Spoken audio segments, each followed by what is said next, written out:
Hey everyone, welcome back to my Myers channel. Today we are diving into an essential feature for enhancing your Shopify store's navigation, breadcrumbs. If you're looking to improve user experience and SEO on your Shopify store, this tutorial is for you. Let's get started. First things first, let's quickly cover what breadcrumbs are. Breadcrumbs are a navigation aid that shows users the path they've taken to get to a particular page. Adding breadcrumbs helps users navigate your site more easily and can also be beneficial for SEO. Now let's get into how to add them into a Shopify theme. Before making any changes, it's always a good idea to back up your current theme. This ensures you can revert to the original if something goes wrong. Go to Online Store, Themes, and then click on Actions and Duplicate.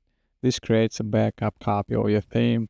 Now we need to find the code. In this video, I'm going to use the SSNT breadcrumb snippet. Once we get the code, we can edit the code of our theme. From a Shopify admin, go to Online Store, then Themes, find your active theme, click on Actions, and select Edit Code. And now we need to create a breadcrumbs.liquid file in Snippets folder and breadcrumbs.css in Assets folder. The SSNT snippet code goes with instructions so you won't get lost. I also would like to mention one more thing before we proceed. In the snippet code, we use translations. So basically, this is a dynamic content. If your website has multiple languages, you need it. If you have only one language in your store, you don't need it. You can define the values in the locales folder. For each language you are using in your store, define the value for the home page, like Olgar, Glavne, and so on. Now we need to render this snippet in our theme. Go to theme.liquid file and paste the code you see on the screen, and you are good to go. It's time to test the breadcrumbs. Go to the store and navigate to different pages to see if the breadcrumbs are displaying correctly. If everything looks good, go ahead and publish your changes. If not,